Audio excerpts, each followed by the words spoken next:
All right, we start with Habakkuk. Means his name to embrace. And we know nothing about the prophet except what is written in those 3 chapters. That's it. That's all we know about him. We don't know where he's from. We don't know if he was part of the school of the prophets. His timeline was sometime around 18, 20-something years before exile. Some 20-some years. And he is looking at Judah, because the northern kingdom has been removed at this time. And he's watching Judah fall into this terrible, terrible condition. Does that remind you? I remember, it's kind of the feeling that I had when 2020, that whole pandemic supposedly, and all that craziness that went on. And I remember how frustrated I was because I didn't believe for a moment that there was a true epidemic going on. I believed that it was politically motivated from the very, it was created. That was just my particular take on it. But I do remember the frustration. Why are we, where's God on all this? I wasn't really questioning God, but deep down, I was wondering what was going on. What has become to this great nation? What's happening here? That's the same question Tony was asking himself. Yeah. What is going on? Isn't God going to protect us from this Hamas, from Hezbollah, from these enemies that are trying to destroy us? Well, hopefully by the time we get done with Habakkuk, we will have a better understanding, because I believe that what's happened, like Tony said last week, what is happening in Israel doesn't stay in Israel. It comes to us eventually. What California does eventually comes here too. So we can say, well, let that be the Californians doing that stuff. Let that happen in Israel. Well, I want to give you a little. I was. Oh my goodness. I was trying to figure out how can I put this, what's going on in Israel, in perspective to us here in Tennessee. So I went and I did a calculation. I took the square area of Israel and took away the Gaza Strip, took away the Golan Heights, and I just took that area and compared it to the square area of the state of Tennessee. And I found out that you can fit over 7.5 states of Israel within Tennessee. 7.5. Wow. And if you take away the desert, I don't know how big the desert, but I know when I was in Israel, there's a lot of desert out there. Yeah. So that means that probably a dozen Israels can be put in Tennessee. Wow. Imagine if you multiply over 1,000 rockets that have been sent, missiles that have been sent into Israel, reaching areas that before they had never been able to reach. Now they reach just about anywhere in Israel now with those rockets. Imagine if you multiply that times 8 and 12. Wouldn't that get our attention over here? Mm-hmm. When we complain because we got 2 red lights in a row because the electricity went off and I can't watch my favorite whatever I'm watching on TV or computer or whatever. We have no concept of that. Yeah. And of course, Tony brought up last week the situation with the suffering that's been going on. And there's a comparison with the Holocaust. Yes. And we had to think about this because I know with the European Jews, they were questioning these things. God, where are you? You're using the most anti-Semitic, most horrible government that they have ever experienced to come against us, to try to genocide us. And where are you, God? Well, go back to Habakkuk. And look at what was going on. The northern kingdom had been removed by the Assyrians. They were no longer in the land. And Judah, instead of learning from that and repenting, and remember, the Messiah had not come at this time. So these were the covenant people of God at this time. But they were experiencing a lot of sinful behavior hopefully today I'll get into it in some detail. I know Tony went through it very quickly. He went chapter 1, 2, and 3 very fast. And that's the reason why originally I asked you, what do you remember? Because it's hard to remember. Sometimes you just have to go through the process to kind of put it all together. And put together not only what we're learning on Habakkuk, but remember, and I'm going to bring some of this stuff back because we have learned from other prophets. So some of these things that we've learned from these other prophets are going to help us to understand Habakkuk also. Because he's going to bring some of these same words are going to show up again. And now it's easier for us because I've seen that before. I've heard that before. And now it begins to make more and more sense. Because let's face it, most of us, if we would have been asked that a year ago, tell me what you know about Habakkuk, it would have been like, I don't know. Even though I might have read it a dozen times that year, it doesn't matter because it goes so fast. You're flying 30,000 feet over the sky. You just see this tiny little place. You see the big picture, but you don't go through the process. You're not walking through the streets. So, beginning with verse 1, which is the oracle that Habakkuk the prophet saw, and I even put the Hebrew word there. That's kasah, and that is a primitive root to gaze at, to mentally perceive, to contemplate, specifically to have a vision of, behold, look, prophesy, provide, see. So it's a very complex word. He's not just seeing something, he's experiencing something kind of like in a supernatural way.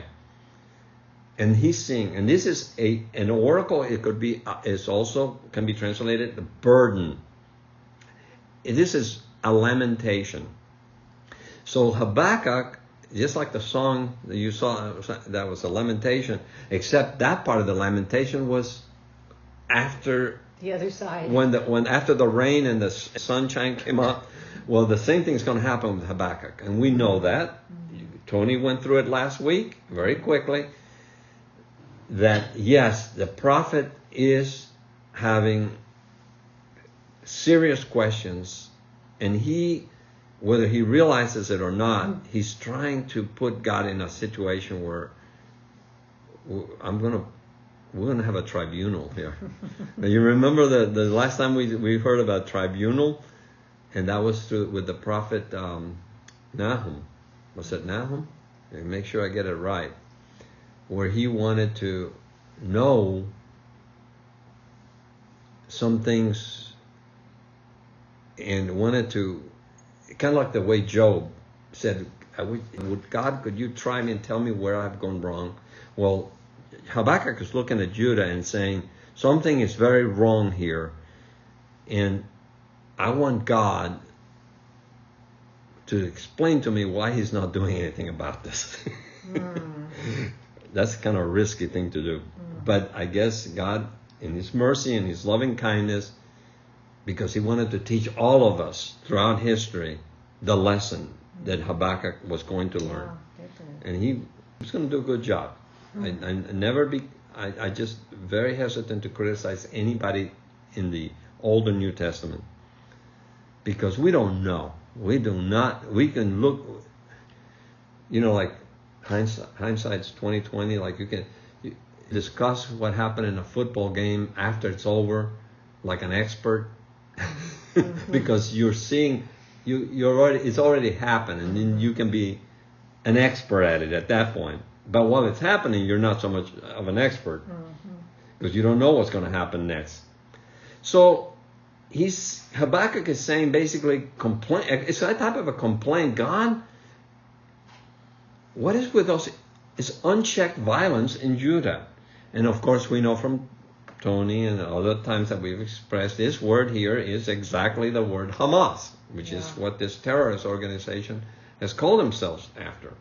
So we have in Habakkuk 1:2, O Lord, how long shall I cry for help, and you will not hear?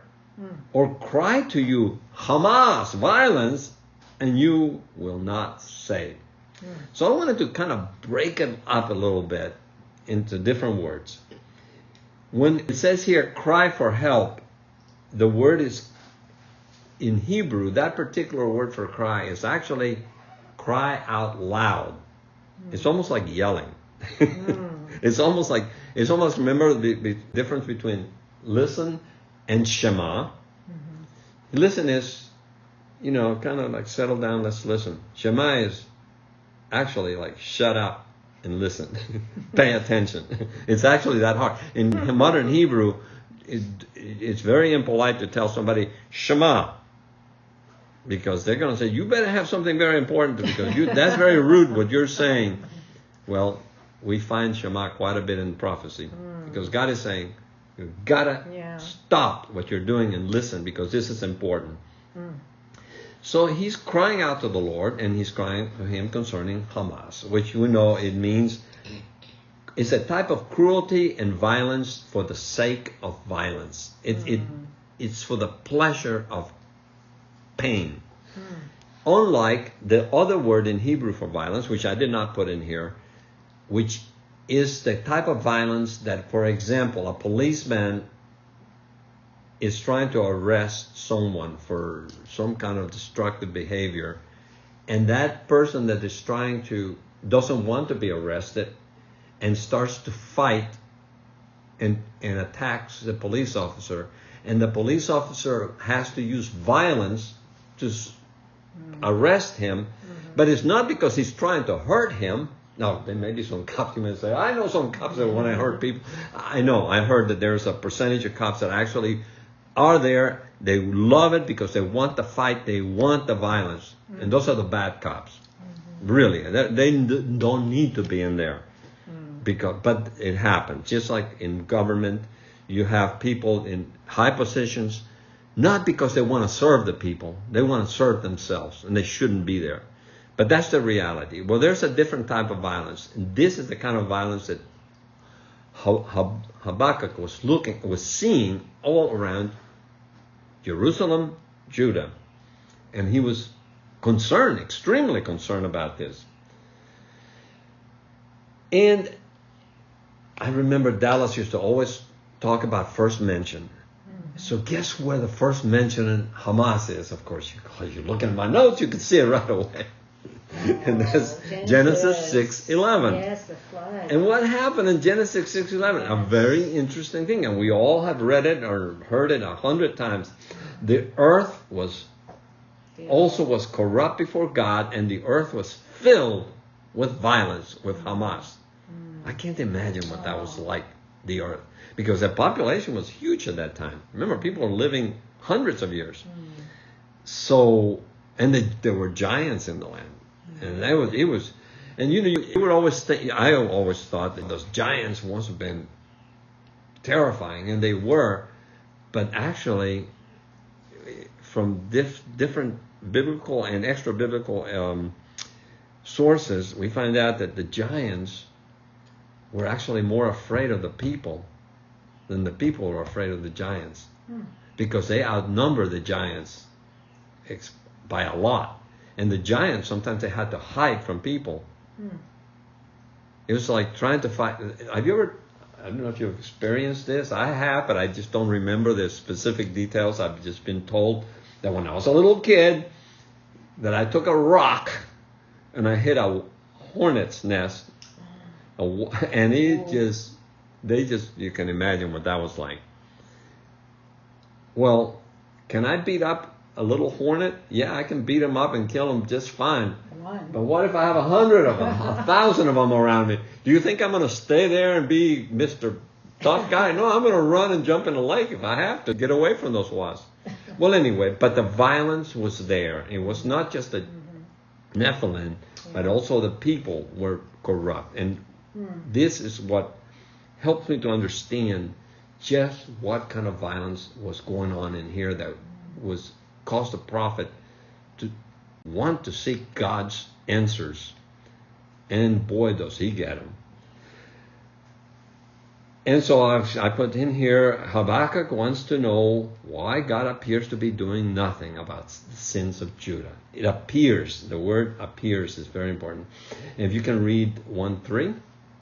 Why do you make me see iniquity? And why do you idly look at wrong? Destruction and violence are before me. Strife and contention arise. There it is. That is his complaint. You can call it that if you want to. Or his concern. Why do you see iniquity? And of course I'll always love to look at the Hebrew words, because by revealing the Hebrew words, eventually they show up again somewhere else. And in a picture, like the puzzle, you start putting them together. And also, I like to do it because you will see, and I don't want to put every Hebrew pun in here, but there's lots of Hebrew puns in here. And I'm just going to mention one, because otherwise it'll bore everybody. And I don't want to bore people. I just want to get to what's really important here. So, iniquity. This is a wickedness that is not accidental. It's on purpose. People are deliberately doing what they know to be wrong. And in Hebrew, they have a word, and I remember listening to Hemia Gordon explained about the differences in one of his teachings about the difference between this kind of wickedness and the wickedness that happens because we're human and we fall and sometimes we do things that are foolish and we hurt other people. And it's wicked. But we didn't intend to do that. It's just something that we did because we're flesh and blood. Remember, the flesh is weak, but the spirit is willing, but the flesh is weak. So we understand that. And as we go through this journey, this wilderness experience that we have, that every believer has to go through. Show me a believer that never goes through these struggles, and I'll show you somebody who's not a believer. Because that's impossible. God cannot leave you where you're at. That would be impossible. What kind of... You adopt a child and you're not going to train him on how to be a member of the family, and you're just going to let him stay the way he came in? You can't do that. Eventually that child will learn, I'm in this new family and I need to live according to the rules of this family. And we are no different. And if we try to be different, we might find ourselves outside the family rather than within it. So now we go back and look at Genesis 6:13, if you want to read that one. And God said unto Noah, the end of all flesh is come before me, for the earth is filled with violence through them. And behold, I will destroy them with the earth. There it is. That's the second time Hamas is used. Because of the violence that was going on then. And that kind of hopefully helps us understand. As the pre-flood era was filled with violence, Judah is now at the very end of the time of God's patience with Judah. Remember, Judah was more wicked than Israel. That's the part that's so hard to understand, because they're more wicked, and yet God gave them another 100 or so years. And the only the only reason that I can see why Judah survived 100 or so years, century more than the northern kingdom, is because they actually had some better kings. Not great kings, but they actually had some good kings. And that's why when I pray daily, in my daily prayers, I pray for whoever's in Washington as president, whoever the cabinet is, the Congress, all the good and the bad and the ugly that is in Washington, D.C. Why? Because if they turn to the Lord, if God works through them, we can be spared. We can possibly look at England right now. England is committed suicide. The Prime Minister resigned. I did not know that. This Prime Minister had resigned recently, and she resigned right after the Queen died. And she explained why she had to resign, because England, it's impossible to get anything done in England anymore. England has become Sharia almost. Yeah. It's dangerous right now to travel to England, because if you go there, they're going to look at your social media, and if they find out that you're a Christian and that you have said anything negative concerning Muslims, you could be arrested. Or they would just deny entrance to you, which probably more humane than letting you go there and then you're trapped. England has become, it's like an example I like to use in wrestling. When you're in a stranglehold, you cannot deliver yourself. In wrestling, if somebody puts you in a stranglehold, somebody else has to come and rescue you, because they've got you in a position where you cannot deliver yourself. No matter how strong you are, no matter how whatever, you're done at that point. And we need to be careful, because right now the enemy has a stronghold on us, and if we continue to allow it, the enemy will put us in a stranglehold. And that's a subject for another time, but we are so close to that. And right now with Trump, I do not know. The enemies, that's why I pray for him, because if the enemies overthrow him right now, they can impeach him, they put him in prison, and let me tell you, the people that are doing this in the deep state are the most evil people you can think of. And we will suffer, just like Israel is suffering right now. We got to pay attention, because we could be next, just like England and some of these other places. So I wanted to break down that one. So we had iniquity, and then we have violence, which we already explained, and then there's the word strife. And that's word, it was very interesting to me, because we went through it in Micah. Micah chapter 6, verses 1 and 2, we talked about that. And the word is rib. Rib. I know you have rib and rib. This one is rib. And that means a cause, a case, controversy. It's the language of a tribunal, the language of a court. Remember we talked about that in Micah. And here we have a clear description of a broken justice system with corrupt courts, judges, attorneys, politicians, businessmen. It trickles down from the top to the bottom, the corruption. And right now, a judge himself have told us, you want justice, don't go to a court expecting justice. This is a judge from Kentucky. I got that from Fruit from a Poisonous Tree, that book that he wrote. He said the justice system is corrupt, and it was definitely broken in the time of Habakkuk in Judah. The people that were supposed to be teaching Torah, they were sticking to some kind of letter of the law, but the spirit of the law was totally gone, because they were able to justify all kinds of corruption, and they didn't care. They had gone to that level to where their conscience was so far gone that God had no option at this point but to do what he had to do. And what form? So the law is paralyzed, and justice never goes forth.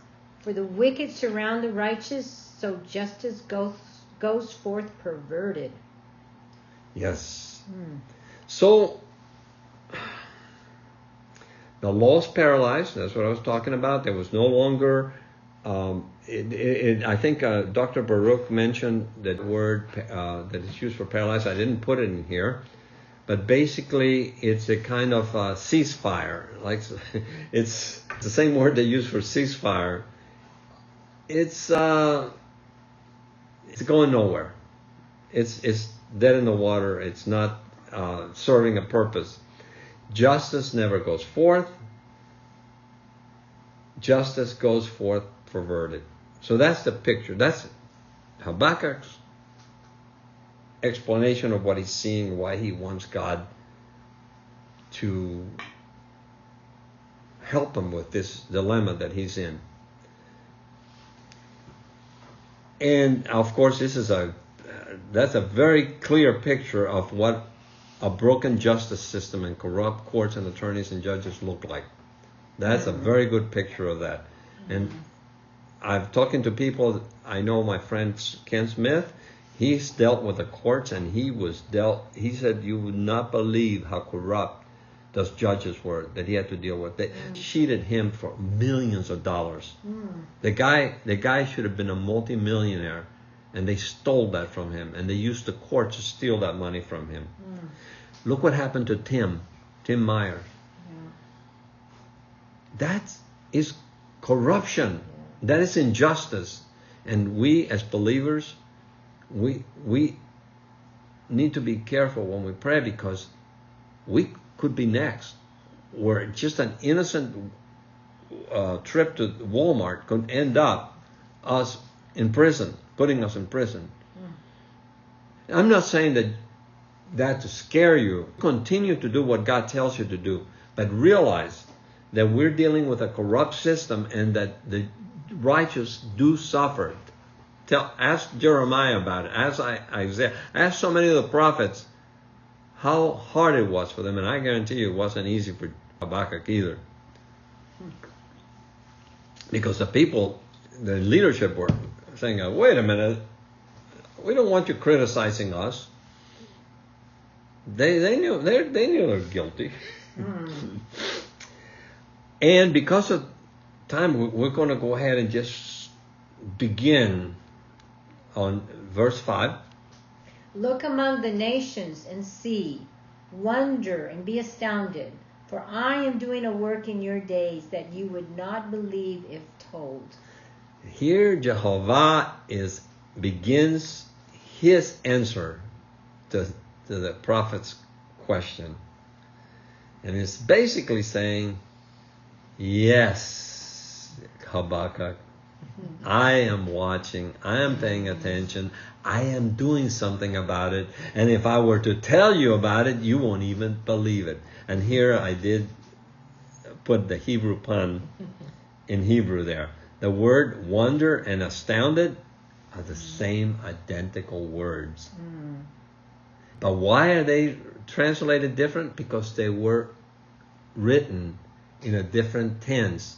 So therefore it was the same root word, but in a different tense, and they became a pun. And in Hebrew, you see it. In English, you don't. You just see and see, wonder, and be astounded. That's the way we see it. We don't catch it, but there it is. I just thought that was interesting, because now God is saying, yes, I am paying attention, Habakkuk.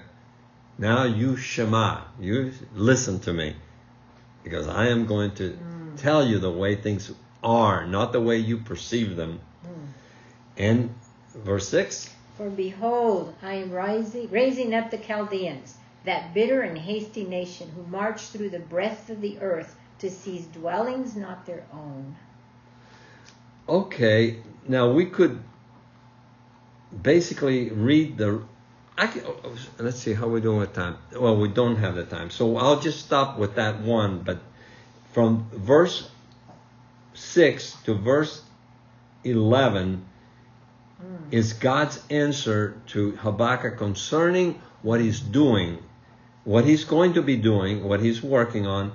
And he says, for behold, I am raising up the Chaldeans. And here's a couple of things I wanted to put, and I thought I had written down, and I did not do that. I can't believe it. I was going to explain what that word "behold" means, but that's a very important word. I'll go into it in the next session. He says, but that's an important word. Oh, and I know because I remember when I was a new believer, there was a Jewish believing Christian. I believe they were either a music ministry or something like, and it was called "Behold," which in Hebrew is "Hineni," which really means "I behold." Hineni. In Hebrew, "behold" is actually "hen," but "I behold" is "Hineni," and I thought that was interesting because it's an important word. I won't get into that because I didn't put the explanation. I thought I had it, but I didn't write it down. But the Chaldeans, I wanted to bring something very interesting because Astrid's brought this up before, and I believe Dallas did too. And that is, in modern Hebrew, the Aleph Tab is used as some kind of grammatical pronunciation, but not in the Hebrew Bible. In the Hebrew Bible, it's not used that way. It is used for God to indicate some significance, spiritual significance. And here's a case where he's using Aleph Tab concerning the Chaldeans. This horrible people. Believe me, they were not, and Habakkuk knew that. He knew that these were terrible people.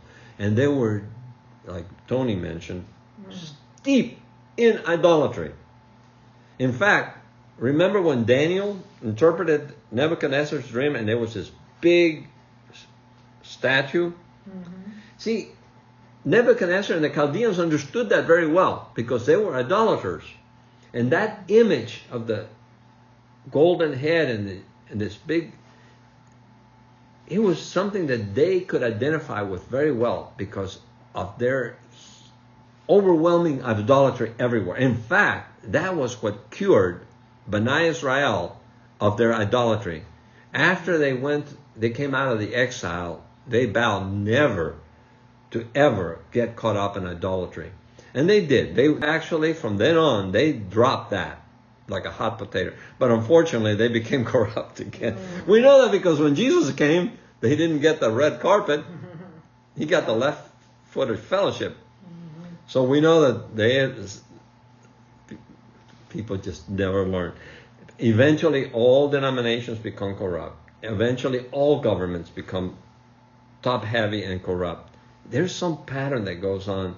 So you can't put your trust in. And by the way, just to conclude, the problem in Israel was not that they didn't have a good military. I'm talking about October 7th, the situation. The problem is they were depending and relying and trusting on their military more than they were trusting in God. And if any lesson that Israel right now should have learned by now is that it is God that has given them the victories. It's not their intelligence. It is not their abilities. Nothing. If they trust in because of the past protection that God has given them, as though it was their own, that they did it themselves, this should have humbled them to realize. I remember there was a believer one time was being, this is like back in the first century, Christians, and he was being searched by the Romans, I guess it was, to put him to death. You know what they did to the Christians. He saw a cave and he hid in the cave, or the Romans were coming to get him. And while he was in the cave and he could see the light outside, he saw a spider come in, and the spider very quickly built a spider web at the entrance. And then the Romans came by and they saw the spider web and said, well, the guy can't be in here. He couldn't go through the spider web. And then he said, with God, a spider web is stronger than an iron gate or a city wall, a walled city, which we learned from Nahum how good walled cities are. Yeah. They're only good until God says they're no longer going to be protected.